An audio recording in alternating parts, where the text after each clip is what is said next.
केंद्र सरकार सागरमाला प्रकल्प माध्यम जगतसिंहपुर जिला दे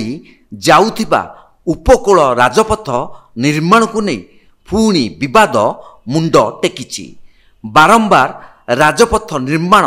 नक्शा परिवर्तन को नहीं नाउगाँ विकास परिषद पक्षर आपत्ति अभियोग करा जाइछि। पूर्व निर्धारित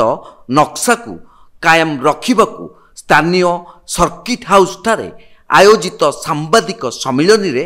नाउगाँ विकास परिषद पक्षर दाबी करा जाइछि। उपकूल जातीय राजपथ नक्शा परिवर्तन प्रतिवाद रे नाउगाँ विकास परिषद पक्षर आयोजित सांबादिक सम्मिलन रे जगतसिंहपुर विधायक अमरेंद्र दास, वरिष्ठ बीजेपी नेता उपेंद्र विश्वाल, समाजसेवी सूर्य महांती, निरंजन बेउरा समेत नाउगाँ बालिकुदा और जगतसिंहपुर बहु जनसाधारण जोगदे परिवर्तित नक्शा को विरोध करथिले। एही परिवर्तित नक्शा कार्यकारी हेले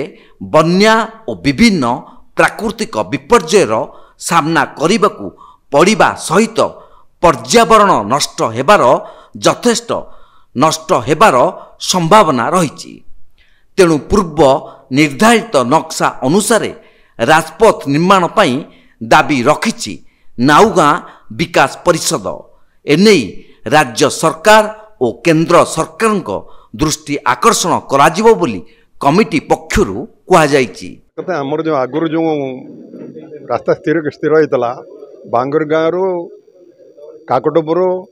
एवं भंडीसाई कोरु ये कथा ए हवा दरकार ए हेले आमर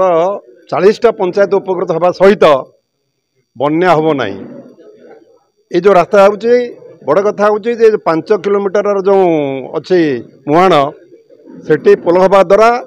बाली जमीब एवं जगतसिंहपुर बन्या प्लावित हम एवं जनस्वार्थ दृष्टि मान स्वार्थ दृष्टि पुणा नक्शा अनुसार कार्यक्रम हवा दरकार आउ से अलरेडी जमी नि सब कम सरी सर्वे सरी सब कम सरी किंतु किसी माफिया मान द्वारा ये जो कम कर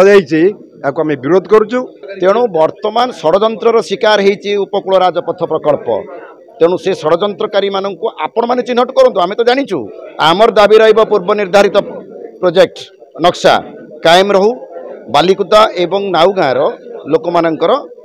सुविधा एवं जहाँ सब असुविधा रोचे आमर जो फ्लड ड्राई हो जमी आपन जानी तो जदि वर्तमान सेठी बालीचर होटा मुहाण मुह आस्ते आस्ते देवी नदी और महानदी ड्राई हम जोटा वास्तव सत्य आपण मैंने जानतु आपणकर उपकूलवर्ती जातीय राजपथ जोटा कि आमर नाउगाँर 4टी पंचायत एवं बालिकुदार 22टी पंचायत देकरी अतिबाहित हवा कथा ताकू एवं से समय तत्कालीन केंद्र सरकार आजिर जी केंद्र सरकार अच्छी से नोटिस करते 2 वर्ष धरी से लोकंर चाष ही नहीं 2 वर्ष धरिक जमी बिक्री करें नहीं नोटिस करते हठात 27 तारीख दिन जो डिसेम्बर 27 रे आंबशला पाखे माछगाँर जो जनशुणाणी थिला एवं सेठी जना पड़ता से सब प्रायोजित थिला कहा प्रभाव रे कोबली भाव रे सरकार राजकोषर अधिक क्षति करेबा एवं एनवायरनमेंट को प्रभावित करवा आपणकर जगतसिंहपुर नाउगाँ बालिकुदा अंचल सामाजिक एवं अर्थनैतिक क्षेत्र को ध्वस्त विध्वस्त करवा ये सबको सुचिंतित भाव में कौ माने क्या स्वार्थ रे ये नक्शा परिवर्तन हो।